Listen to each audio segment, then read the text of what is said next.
Steve Davis here, Stillwater Woodcraft. We're going to discuss today is the basic operation of a flintlock.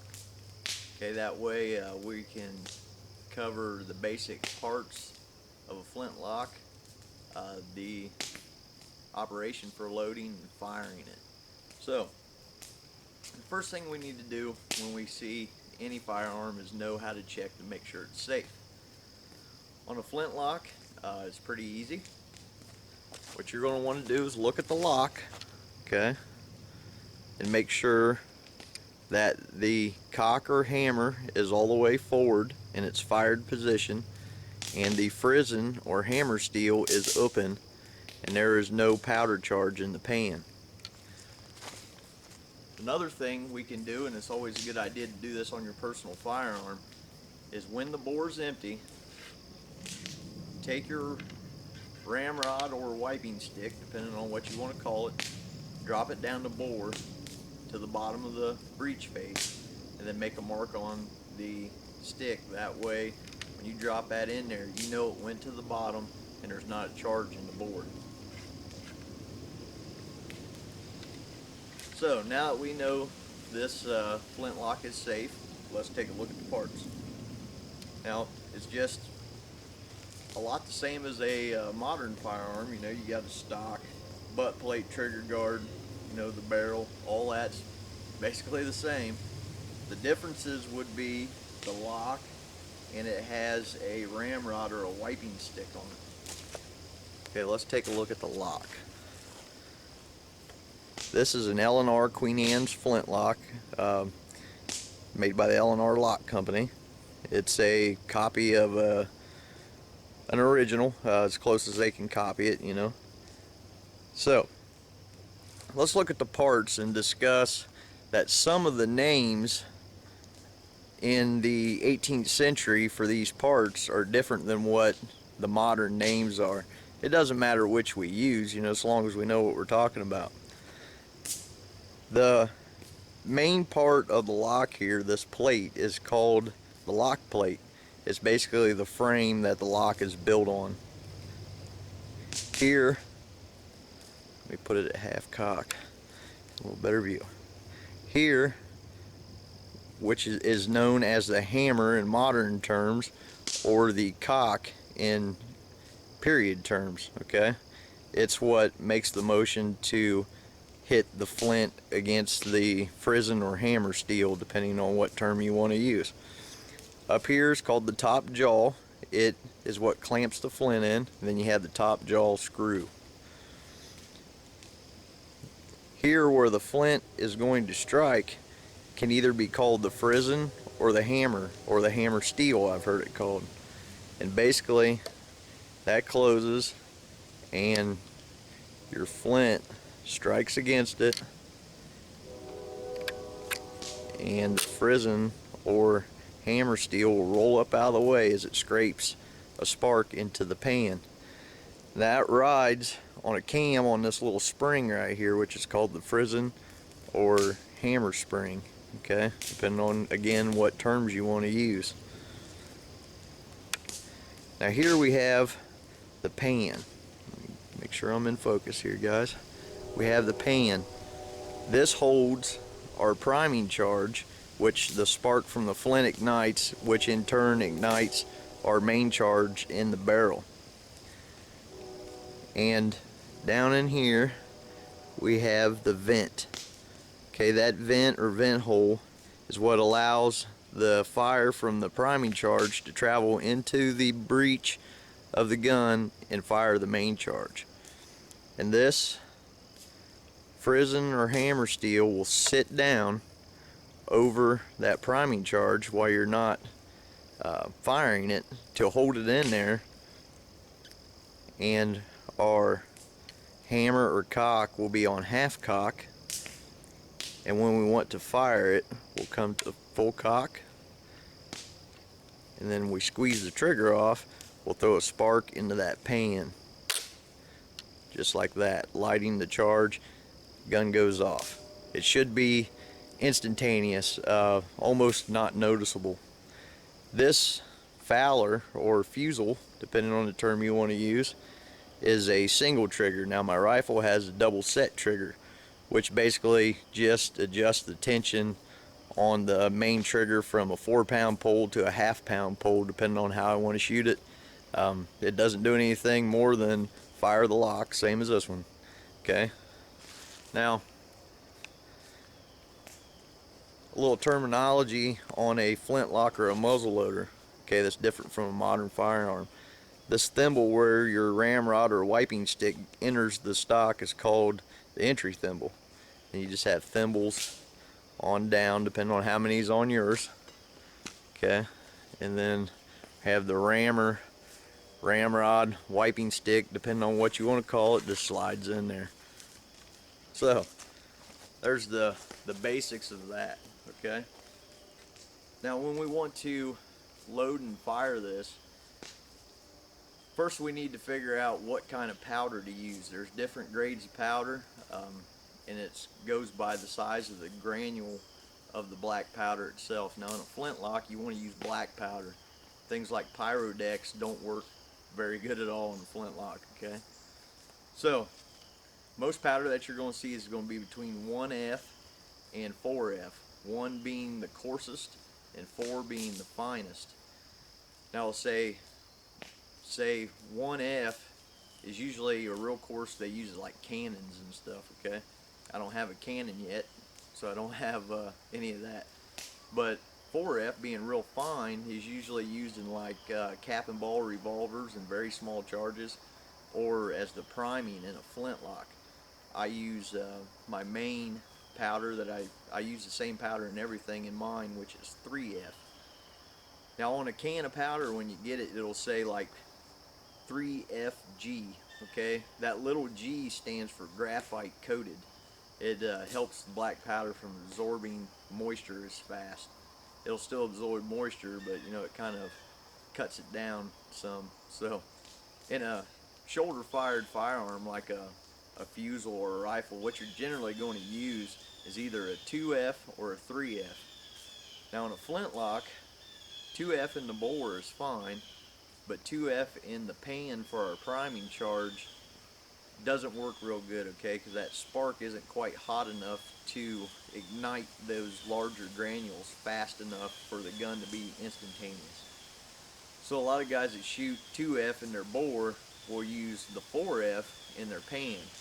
So you got to carry a separate charge or horn for your main load, and then a separate little container or horn to charge your gun with. Personally, I don't like that. I only want to carry one horn, so I use 3F, which will work good in both.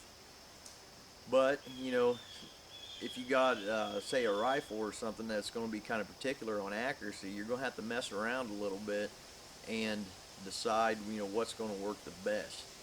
So, and when you're starting a loadout, if you don't know how much powder to use, start with the caliber of the gun in grains. Okay, so this is a 62 caliber, which is also a 20 gauge.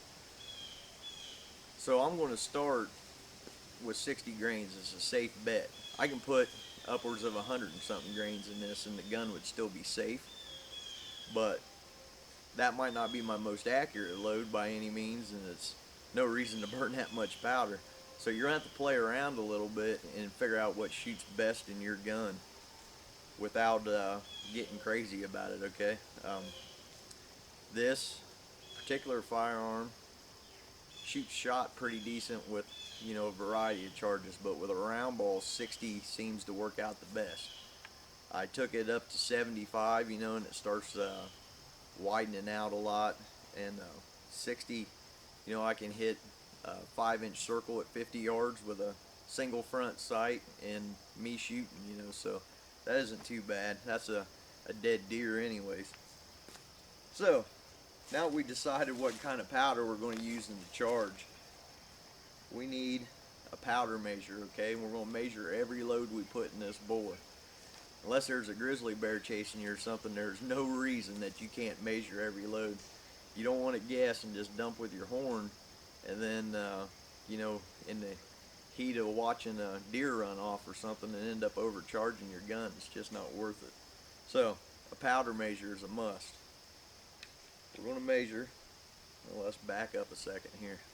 Back up a second. Okay. Before we ever put any powder in this gun, in the bore, we're going to make sure that the hammer, steel, or frizzen is open and the cock or hammer is in its fired position. That way there's no chance of something happening here and throwing a spark into this gun while I'm loading it up, you know, and it's pointed right up here at my face. And a spark can set this off if it goes in the vent hole.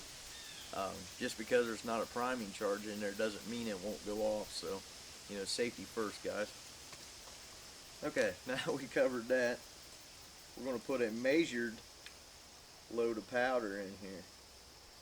I just measure straight out of my horn into my powder measure. Then we'll put the plug back in my horn. Okay, we don't want any spark of any sort being able to get in that horn. I'm going to dump that down the bore. Okay, and I just go like that on the ground once to make sure it all shook down. Now, depending on the projectile we're going to fire out of this, we can shoot a round ball. In a smooth bore, we can shoot, you know, a round bore shot. That's why the smooth bore is my go-to woods roaming gun. Okay, I do have a really nice Virginia rifle. It's great for deer hunting and stuff, but just for general woods roaming, I prefer the smooth bore by all means. Okay, to shoot a round ball, we can do it one of two ways. We can use a patch, put that patch on there, set our round ball on there with the sprue of the round ball, which is the little flat mold spot pointing up. Okay, that's just for visual index for me. Then I like my patch and ball combination loose enough I can start it with my thumb. I don't want to use a short starter. I can pull this patch off, cut it off, and ram it down the barrel. It's good to shoot. Or to shoot a round ball, I can put my powder in and put a wad in, something like these little leather discs that I cut. Or you know, you can use little fiber wads, wool wads, a balled up piece of green grass, maple leaves. I've used maple leaves a ton of times and it works just fine. You just want to use something that's not abrasive on the inside of your gun, and when you shoot is not going to, you know, be on fire flying out in the woods somewhere and burning the woods down. So we can take one of these wads, okay, and just start it in the bore. I'm going to take my ramrod or wiper, a wiping stick, and push that down firmly on top of the powder. Then I could drop my ball in there, put another wad right on top, okay, if I was going to shoot that ball. Now, if I want to shoot shot, what seems to be the general consensus, but not always the rule, on shooting shot out of a black powder gun is an equal volume amount of powder to shot. So, and it works good in this gun, so that's what I do. We use my powder measure, get some shot, pour it out of my little shot bag here.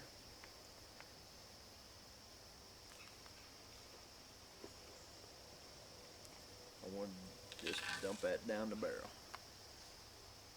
Then I'm going to take another wad and put it on top of the shot. Now that wad's going to hold the shot in there or the ball in there while you're walking around, so it doesn't just roll back out the end of the barrel.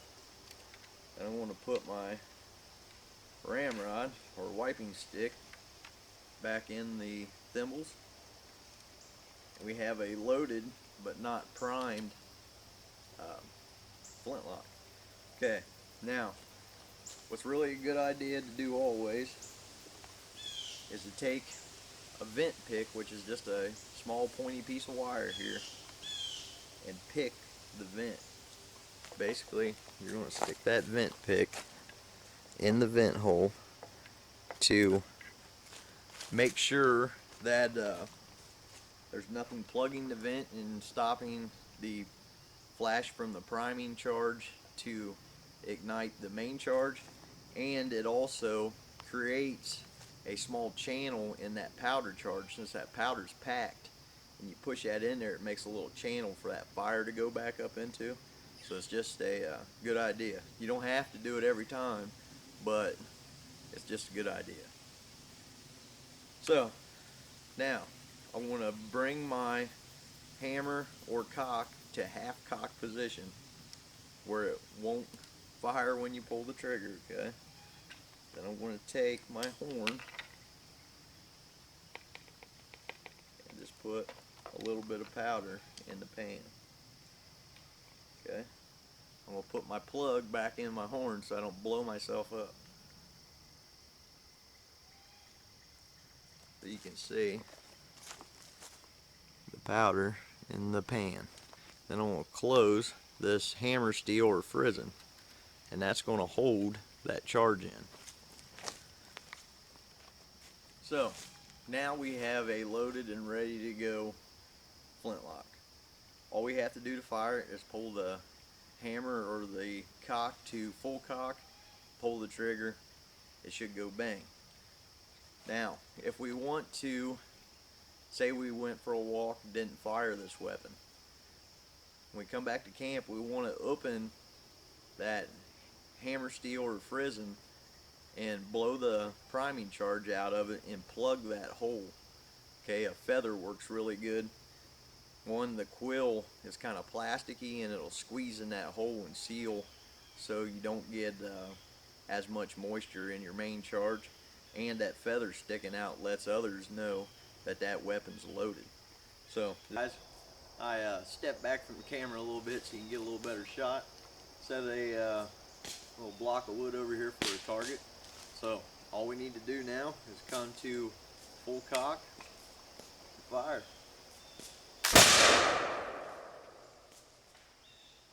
Nice. So basic operation of a flintlock, guys.